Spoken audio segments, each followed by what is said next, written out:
दिल्ली के अंदर एक अलालपुर गांव है। उस गांव के दो पिता पुत्र कबीर साहब के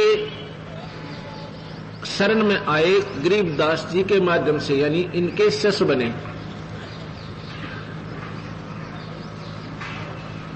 उनको एक मुकदमा चला, गरीबदास जी जा चुके थे शरीर छोड़कर।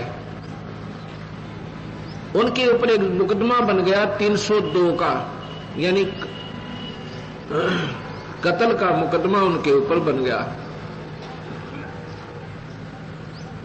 मुकदमा चलता रहा और अंतिम तिथि आ गई कि कल, यानी अब जो तारीख लगेगी उसके ऊपर फैसला सुनाया जाएगा और 100 की 100 ये बात होगी, 100% कि सजाए मौत होगी। उनके वकील ने भी ये कह दिया कि अब बचाव का कोई साधन नहीं है। जब अपना ही वकील ये कह दे तो उसका पक्का प्रमाण होता है कि फांसी टूटना है। इस पर उसका पुत्र रोने लग जाता है, कहता पिताजी आज हमारे गुरुदेव होते तो हमें ये फांसी नहीं लगती। उनका पिताजी कहता पुत्र परमात्मा मरते नहीं, भगवान कबीर साहब हमारे साथ है, बेटा घबरा मत। और उनकी यही इच्छा है तो फिर क्यों चिंता करे पुत्र, उनके हुक्म बिना पत्ता नहीं हिल सकता। इसमें भी हमारा कोई भला है, मर जाने में भी, अगर उनकी इच्छा होगी तो। अब क्या होता, वो निश्चित तारीख आ जाती है। कोर्ट के अंदर दोनों मुलजिम खड़े हो जाते हैं।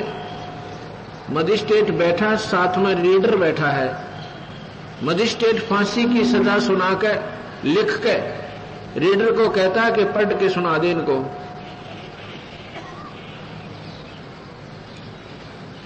वो रीडर पढ़ के सुना रहा है।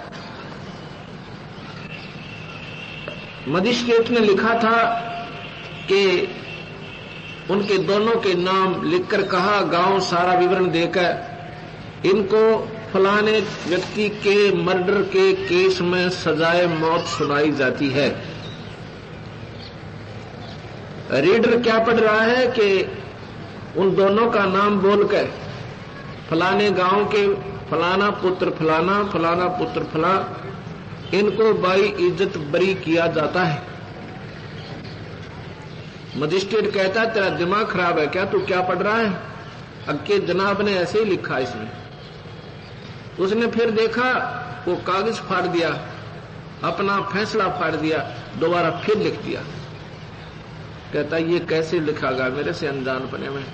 दोबारा फिर सुनता है, सुनाता है। मजिस्ट्रेट लिखता है कि इनको सजाए मौत दी जाती है। रीडर पढ़ता है कि इनको बाई इज्जत बरी किया जाता है। तीसरी बार फिर पढ़ के लिखता है, तीसरी बार फिर स्वयं सुनाता है। उसके सामने अक्षर चेंज हो रहे हैं। मजिस्ट्रेट देख रहा है, उसकी आंखों के सामने वो अक्षर एकदम बदल रहे हैं। मजिस्ट्रेट ने कहा भाई तुमने किसी संत का आसरा ले रखा है कि हाँ हम कबीर भगवान के चरणों में पड़े हैं, हमारे गुरुदेव गरीबदास जी थे। कहने लगे भाई जब तुम्हें वो बरी कर रहा है तो मैं फांसी नहीं दे सकता, मेरी क्या औकात है, तुम बरी हो। बोल सतगुरुदेव की।